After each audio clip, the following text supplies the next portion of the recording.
What is up, y'all? Welcome back to another episode of How to Elevate Your Portraits and Content as a Photographer using apps like Adobe Lightroom, Photoshop, and Express. My name is Idara. I have been your host throughout this entire series thus far. I hope that y'all have been catching all of these gems. Oh my goodness. It's been gem after gem after gem. And I don't like to toot my own horn, but today I'm tooting it. Yeah.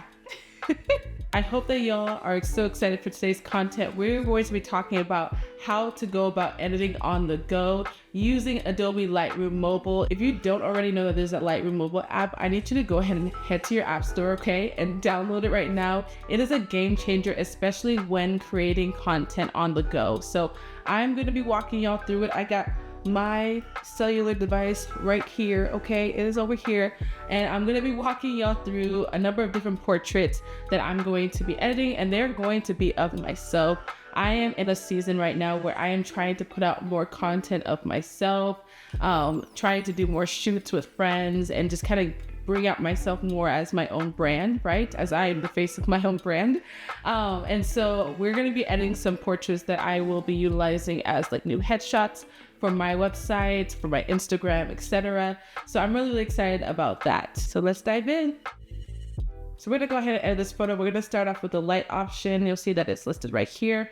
I want to first start off with just doing some color correction. Just bring down the exposure a little bit. Gonna be contrast. And again, there's no science to this. The same way that I do this in the desktop app is the same way I do it on the mobile app. I just go based off of preference and what I see and making sure I like it. Cool, I like that. That's the before and after. I just feel like it was way too overexposed, so I like that. Now I'm gonna go ahead and let's see, what do we want to do next? Let's go ahead and look at the adaptive presets. So you'll see here that you have adaptive presets that are for portrait, sky, your subject, blurring the background, deep, medium, light skin, so many different options. All the options that you have on the desktop app are here on the mobile app as well. So I think that's really great how you can just click and then they're loading here and you can pick which one you want. Usually I'll just utilize the enhance eyes as well as the whiten teeth option. I think that is pretty safe of a bet for any portrait that I'm editing. And then one thing that I really like, which I'll show you once they start to load, is I love to click on them and reduce the amount that is showed. I just feel like sometimes it can be a little bit too much, so I love that you can have that control. So I'm going to click on whiten teeth, and you'll see the slider right here. I'm going to pull back. Let me zoom in a little bit because we just don't want our teeth overexposed. We don't want it given, like, we want it to give white. You know, I have a nice smile. We want it to give white, but we just don't want it to give too much. And I'm going to click on the enhance eyes, click on that, and just bring that down a little bit. We don't want it to be giving like beady eyes either. So I'm pretty happy with that. Now we're going to make our way to the remove tool. Let's see if this is going to let us. I love that you have the option to utilize Gen AI just like you do on the desktop app. You can use Gen AI to do any kind of cleanup. So I'm going to use it to see if I can kind of expand out the background a little bit and also clean up these marks that are on the ground as well. That is a start. So we're going to come back in here, make a bigger selection. I'm just using my finger to do all of this, and then when you do lift it, it is going to start generating, so you want to be mindful of that you don't want to lift too early. I try to get as much as I possibly can in one go. It doesn't take like too long, but you'll see that it is sitting here loading because I did make a pretty big selection, so you want to keep that in mind too. I prefer that. I would rather just like take the extra 10-20 seconds to get a larger selection done than to be doing like each individual one. That's just my personal preference. And then I also kind of went ahead and popped that in as well. Now I'm gonna, just because I didn't really like the option to give you, sometimes it'll give you, I like that it started to expand it out, but it didn't do a best job on the top. So I'm just gonna go ahead and just crop that in a little bit. We don't need all that information anyway. Then I'm gonna come in here to the ground and just kind of get these little marks out the way here, like so. Again, you want to be careful.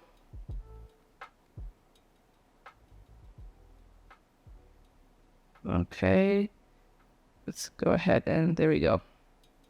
Got a little bit more marks over here, so I'm just gonna come over here, make a big selection for that. I don't like the way that looks, so I want that gone.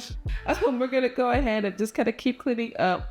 Just small cleanup, just These are the little details that they go a long way. So I just feel like that looks so much better. Cool. So now we're going to go ahead and go into doing a little bit of color grading. So we're going to go ahead and go back to color. You're going to see color grading and you're going to see color mix as well. I think I'm going to start off with mix. Let's see what colors are in the backdrop here. I don't want it to look so... Let's bring up the saturation of that background. Deepen it a bit. Ooh, yeah. I like a deep green. See that before and after. Oh, yes, ma'am. I'm feeling that. Okay, let's go back to color mix. I like that I brought the luminance down a bit. Let's go to orange. Let's deepen our skin just a wee bit. Not too much, just a little bit. There's no other colors I want to really get there. Then we're going to do the color grading. I love that you have the color grading wheels here. So you have your shadows, midtones, and your highlights. And then you also have like a global option as well, which I think is really cool to kind of just do like a global edit. So when I go back, I don't want that. So I'm going to go back and I'm going to follow the same workflow that I always follow: shadow, midtones, and then my highlights. And I'm just going to take this around until I find the color I want. I kind of like adding something about adding like red and orangey colors to your shadows that are just really nice. All right, let's stop there. Then we're gonna go to midtones, see what we can find here and drop it. I feel like I have a face of determination when getting this photo. So I think I want to leave the midtones out of it. I think this looks a little too orange. All right. And that, ooh. Not too much now, not too much. Okay. Again, there's no science to this. I just kind of am following my eye and seeing what I do and do not like.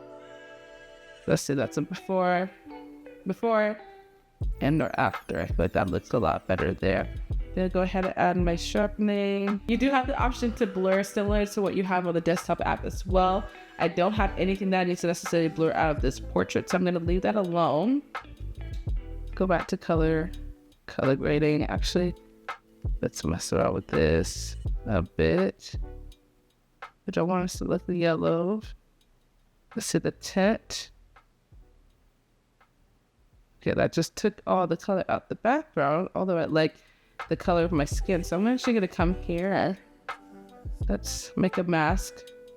And you can make a mask for your subject, the sky. I think I may make a mask for my subject real quickly. So I love how it does that. And then I can come in here and like lighten or darken if I feel the need to. All right, just a little bit, not too much. Not too much of my girl now. I think that's actually a good place to stop. What do you guys think? So yeah, I love the way that came out. That is our before and our after. Oh, I love it.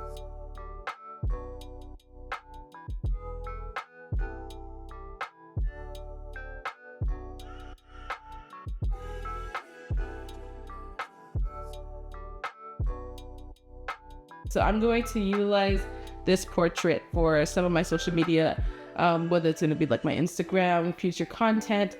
But in general, I want to encourage y'all to utilize the mobile app. It's just really great when you're editing on the go, when you need to kind of get some quick edits in. It's just so convenient. So I want to encourage you to utilize it. I hope that y'all enjoyed today's episode where we talked about how to utilize the Lightroom mobile app when editing your portraits on a go. And I will see y'all in the next episode where we're going to talk about how to utilize Adobe Express when creating BTS videos for your shoot. I'll see y'all there.